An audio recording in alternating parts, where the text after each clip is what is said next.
All right, hello. My name's Dylan. I'm going to be taking you through how to get trained on the 177 sodium glove box, also known as Ganymede. So to start, we're going to talk about how to load things into the glove box.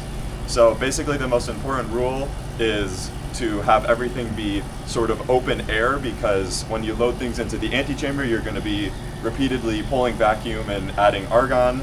And so if there's air pockets that are trapped, that's going to spike the O2 and moisture levels of the glove box. So here I have some electrode holders, which you can see have a hole punched into the top. And that's going to allow the air to seep in here and not spike the glove box. Also, every time you have to take in a trash bag, which is just a Ziploc bag, and really make sure you get in the corners and make sure there's no air there. And even fold it a little bit inside out to prevent air pockets. I'm going to drop in my electrode holders, and then we're going to come over here and look at the antechamber system. So almost 100% of the time you'll be using the small antechamber, which is this guy right here. And so the small antechamber only has this one lever, which has both refill and evacuation in the same line. Also, off means it's under static vacuum, and the pressure gauge is right here. And it's under vacuum because it's negative. Unfortunately, someone is using the large antechamber, which for our purposes is really helpful because we're going to learn how to deal with the small antechamber when the large antechamber is also in use. So you can see here the small antechamber is in static vacuum, and that is because you can't have both the small and the large antechamber evacuating at the same time, because that's too much stress on the vacuum oven, or the vacuum pump. So what I'm going to do for the large antechamber is I'm going to turn it to neutral by taking this evac line here and flipping it to the 90-degree lever. And just a side note for the large antechamber, the refill line is right here, so it's separate. That's also off right now because it's perpendicular to the valve. And now that the large antechamber is in static vacuum, I am safe to turn the small to refill, and you'll see the pressure increase. Now back to static, and I'll open it up over here, place in my bag, close it like that. So open, close, and then I'm going to evacuate it. And so the procedure for evacuating the small antechamber is 3 3-minute cycles, and we have a timer that lives next to the glove box if you don't know what 3 minutes is, but it's okay to just guesstimate. For the large antechamber, the procedure is at least 3 15-minute cycles of evac, refill, evac, refill, evac, refill, and preferably just evacuate it overnight. I'm just going to quickly go over allowed and not allowed materials, and mainly talking about not allowed materials. So our filtration catalyst system is up here, and it has this copper active component which scrubs oxygen, moisture, etc. from the environment, which is what makes it a nice glove box. And there are certain solvents that are everyday solvents like ethanol, acetonitrile, acetone, any alcohol, in addition to water, obviously, which are actually really bad for the catalyst. And so you're not allowed to bring those solvents into the glove box. And if you really need to, we'll have to have a chat about it. And specifically, the solvents that are allowed include any sort of normal electrolyte solvent like a carbonate or a diglime or an ether-based solvent. And additionally, our cleaning solvent in the glove box is dimethyl carbonate. So those are the allowed solvents. All right, so we've done our 3 3-minute cycles with the small antechamber, and now I'm going to show you how to bring things in. One thing I didn't mention in the previous video is the small antechamber door here can be a little tricky, and so this is correctly aligned. Basically, you want to make sure that this little tooth mechanism is engaged with this sawtooth thing. And one way or two ways that you can tell is, number one, if you look at the door all the way around, if it looks like it's sealed and it's not off-centered at all. And number two, if you come to the vacuum gauge and switch from off to static and leave it there for a couple seconds or a minute, it should be holding static vacuum well. And if this starts to increase as you're watching it, then that's a bad thing. But essentially, we're good to go. And so I'm going to show you how to enter the glove box. One quick thing actually, way over here, we have a fan on the bottom here. Glove box work is sweaty work, so I like to turn on the fan for myself. So to enter the glove box, I mean, it's really more an art than a science, but I essentially like to get one hand really solid by putting in the fingers and just finagling it outside with my other hand. So now my right hand is very well conformed inside, and it's kind of more difficult to do it with the other side sometimes, but just try your best. When you're coming into the glove box, there's positive pressure, so you'll feel like you're pushing against a bit extra pressure. There's positive pressure to keep impurities from outside out. So I just like to sort of punch a little bit like that and get the wrinkles out of the gloves. You can pull a little bit, and once you feel like the gloves are well equipped, almost always the first thing to do would be to put on gloves so that you don't contaminate the black butyl gloves underneath. Typically we have large in here. If you want extra large, maybe bring it in yourself or another size. So now we're good to go. Another thing real quick is when you're bringing in your hands and also when you're cycling the small antechamber, there's this little brass pin right here which exchanges air with the small antechamber. And so if you're changing the pressure, that thing is gonna blow air and everything you have in your workspace is gonna blow all over the place. So here I have some electrodes that I punched, and I just fixed them with a paperweight essentially to prevent them from blowing. So now we're ready to bring things in. All right, so I'm gonna bring the cycled stuff in. So I'm gonna show you the knee method if you're working alone. So right now it's in static vacuum, and so I'm gonna refill it. And then importantly, once it gets up to pressure, I'm gonna put it back to static vacuum so that it's not exchanging air anymore, or argon. And then to open it up, it's the same latch mechanism as the inside. So open the door. If you look closely at the door, you can see that it's lined with this O-ring, which I wish was a little cleaner, but it holds good vacuum. Never place the O-ring upside down on the floor because then it might pick up dust and not get a good seal. So I just like to put it face up like that. I take in my stuff, and then close the door. And before you do anything, do the knee method again to go back into active VAC. And one more note is that as I'm doing this, I'm watching the O2 level to make sure that nothing crazy is happening and there's no spikes. And just a good rule of thumb while you're working in here, every minute or so, every 5 minutes or so, just take a look at the O2 and make sure that there's not a crazy spike happening. But it's pretty well behaved, so that shouldn't happen too often. All right, so now we are going to build a single cell. So first I'll show you where everything is in the glove box. Essentially, the organization here is this right side of the glove box closest to the small antechamber door is for cell making, and the left side, to be honest, I don't use that often, but it's more for wet chemistry, electrolyte blending, etc. So we have our cell parts in these drawers right here, which you can sort of see.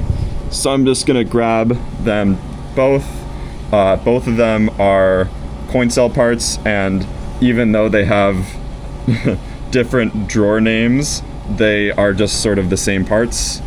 So to make a coin cell, what we need is electrodes, which, remember, those were under the paperweight, so I'm just going to cover these for now. We need separators, which I just have right here, but you could also find them in the drawer here. We need anode cap. So when I take out the anode cap, I'm going to try not to touch it by just sort of dumping it into the cap here, because I don't want to contaminate all the others. We need a spacer, doing the same cap method. We need a wave spring to apply pressure.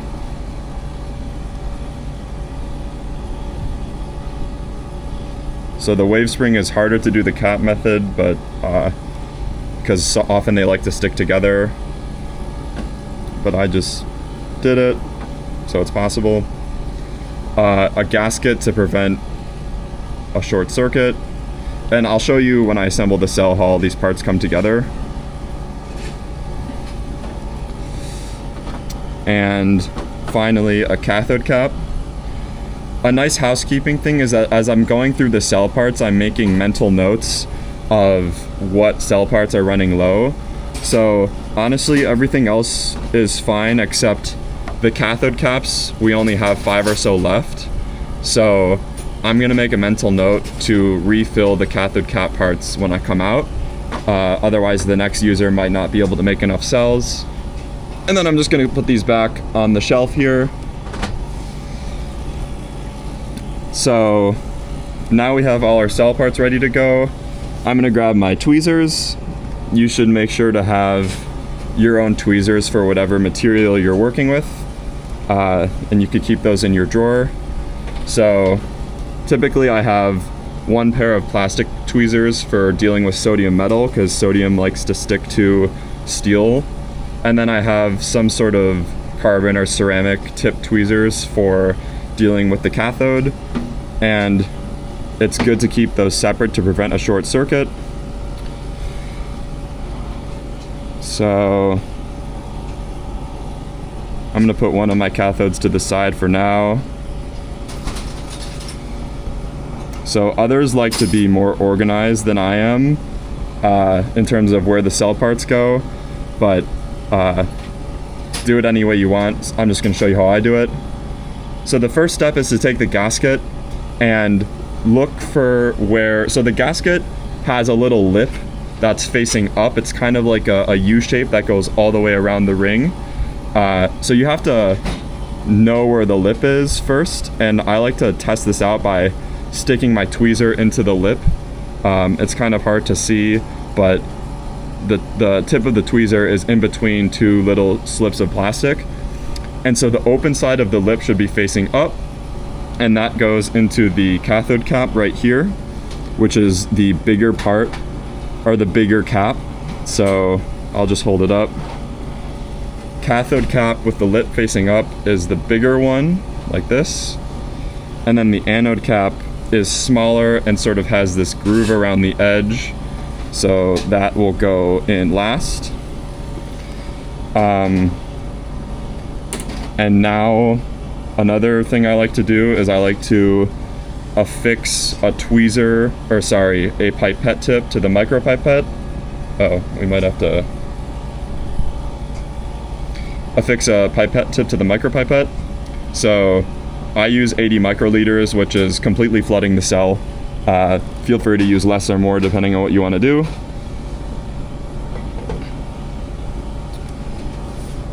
And so one more thing before I start building the cell is we have to get our sodium metal ready. If I was building a lot of cells, I would have completely separate paper here for our clean room wipe for the sodium metal and the other cell parts. Because I'm only building one cell, I'm just going to put them on the same clean room wipe. The clean room wipes and gloves, by the way, can be found over here on the left. So our sodium metal is stored in these things. They come in chip form. I'm going to use 14 millimeter diameter here.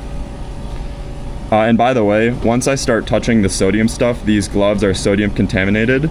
So before I touch the rest of the things, I'm gonna have to change my gloves. So that's one reason why it's sometimes convenient to have them on a separate Kim wipe.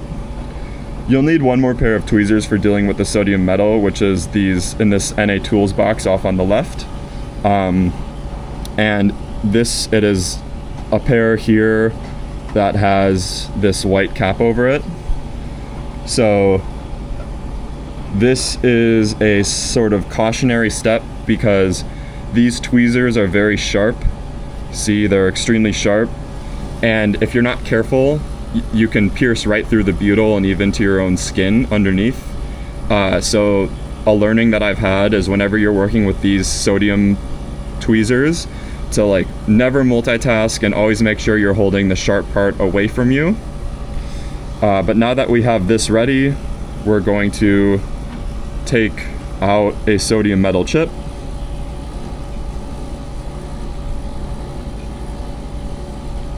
So these sodium metal chips are coated on aluminum, and so they have plastic on both sides. This is the sodium side. The blue part is the aluminum side. So I'm going to peel off the aluminum first. And be very careful. Actually, you don't have to be super careful, but I try to go slow here so that I don't just completely ruin the sodium underneath. Come on. Another helpful tip for dealing with dexterous things in the glove box is to not have too much coffee right beforehand like I did today. But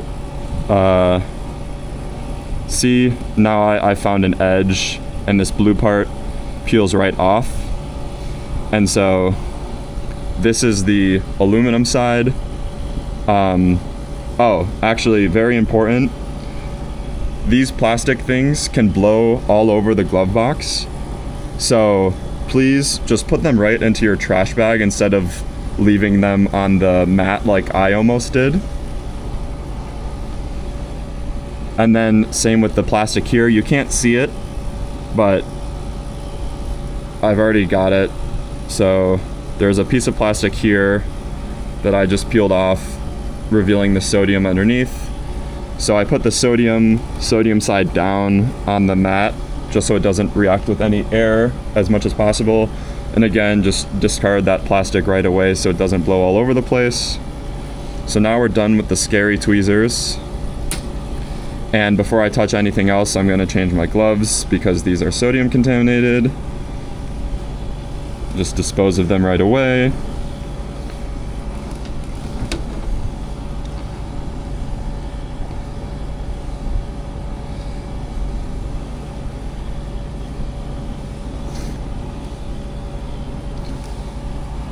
I just took a look at the O2, it looks pretty good. Anything in the range of 0.2 to 0.4 is pretty typical. If it's much higher than that, then maybe double check whether you brought in anything that might be sodium or air contaminated or something. Another thing is if you ever bring in Kim wipes or anything papery, those love to wick up moisture, so then the moisture sensor might go up. But now we're ready to make the cell. So I'm gonna start with the cathode cap. I'm gonna take my electrode. Very important note, these electrodes are coated on carbon-coated aluminum, so one side is black. Thanks. One side is black, one side is gray. The black side is the one that has my material on it, so that should go face up. And to get it centered, I sort of just whack around the base here until it looks okay. Might be a little hard to see, but it's centered now. And then I take my glass fiber and I grip it just by the edge, because if you hold it too much in the middle, then the pore size is large enough that it likes to get stuck to the tweezers.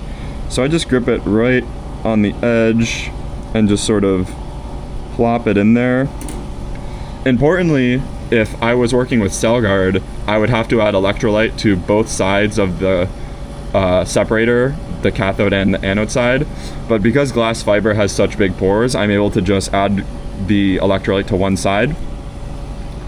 I'm going to be using this electrolyte, which I think is from MTI.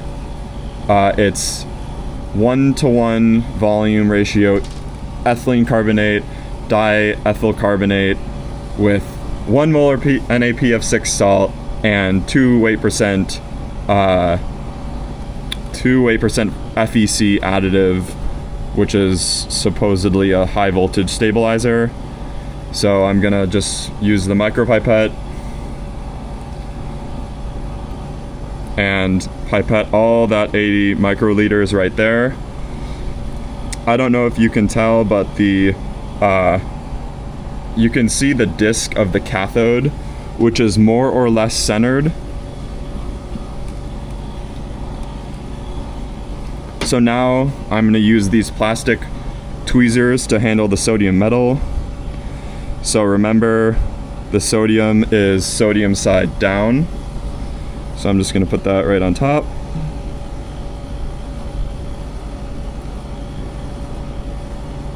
It's kind of difficult because the sodium still likes to stick to things. So it's completely okay to just take it out and sort of try to grip it again and readjust. The most important thing is that you don't want the sodium hanging over the separator, because then it might cause a short. So, boom. It's not perfectly centered, but importantly, the sodium is sort of perfectly centered in the glass fiber separator, which is what's going to prevent the short. So now you need your spacer to fill the thickness a little bit, which goes on top of the sodium. And then you need your wave spring to go on top of the spacer. And once you put the sodium metal on, the cell can technically short circuit. So you just want to be really careful to try not to short it by touching metal to the cathode cap.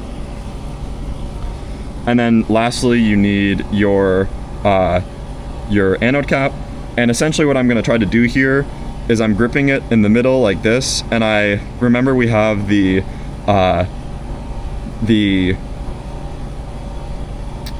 gasket that's facing up with the groove facing up, and I want to get the corner of the anode cap to just sit in that groove, and then I'm gonna let go of the tweezers and just sort of let the anode cap slide into the gasket.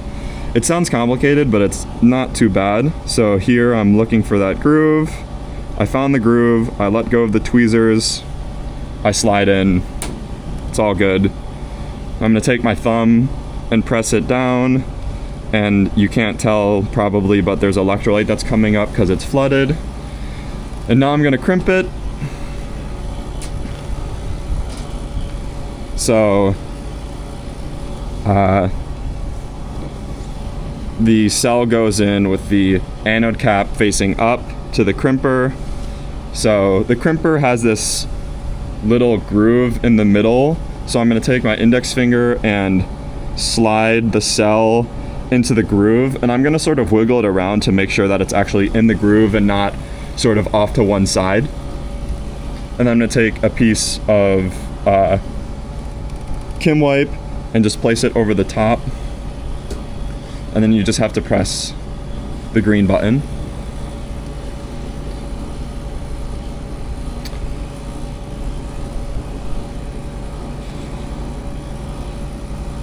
And it does it for you, and it's really wonderful. And that's essentially it. The last thing I'm going to show you is just the cleaning procedure. So to take the cell out, there's this little black slider bar, which I'm going to push to the left, and it pops the cell out. Make sure you grab, there's always a little piece of Kim wipe that gets punched out. Make sure you grab that and just toss it into your trash bag. Also give the cell a quick wipe to get off any excess electrolyte. When you take it outside, you should wipe it off with IPA again. And then I like to put each cell back into its own little holder so that it doesn't short when you take it out.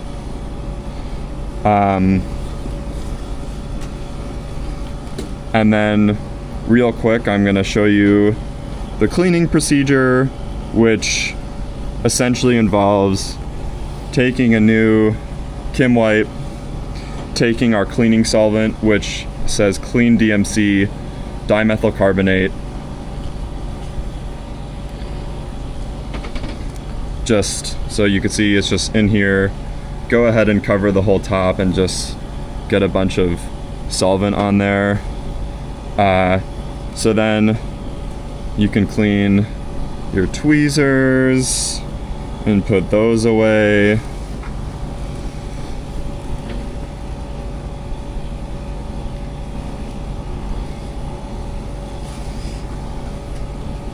And then especially shared tweezers, so when I clean these, the sharp ones, I'm going to be really careful to not cut myself. Put these away. Clean up any mess. Crap.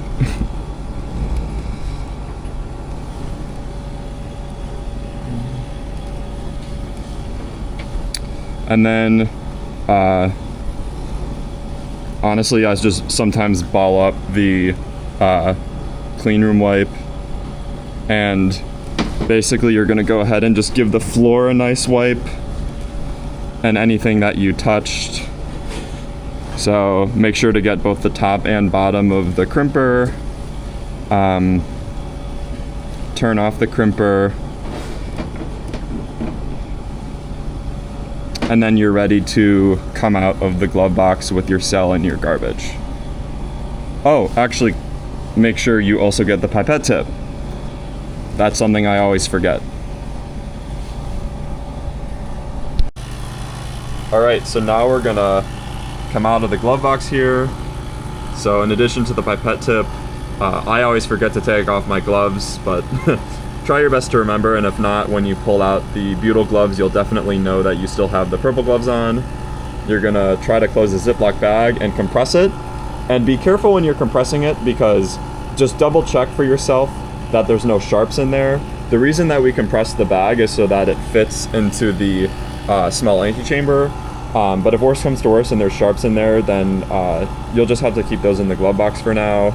So now we are going to, again, refill the glove box, and then once it is at atmosphere right there, we're going to put it into neutral to exchange with the small antechamber just like before. So now we can open up.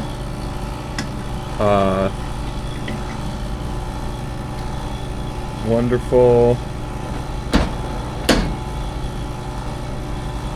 In goes the garbage. In goes the cells. We actually made 2 today. And then we carefully close back up.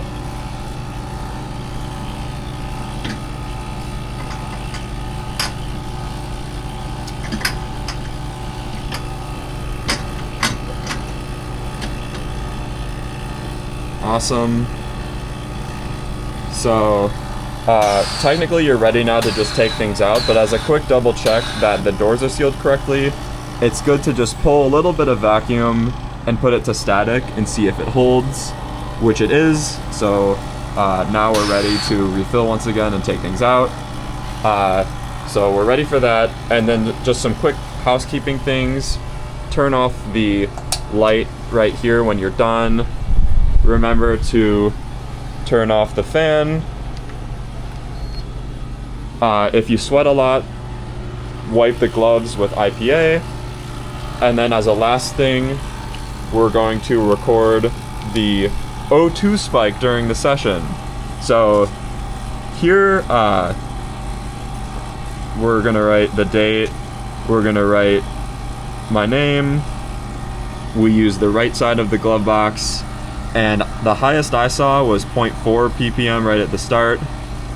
Like I said, 0.2 to 0.5 is pretty typical.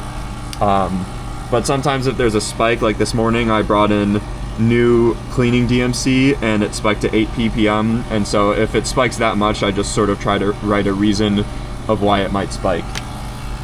So that is how to use the box.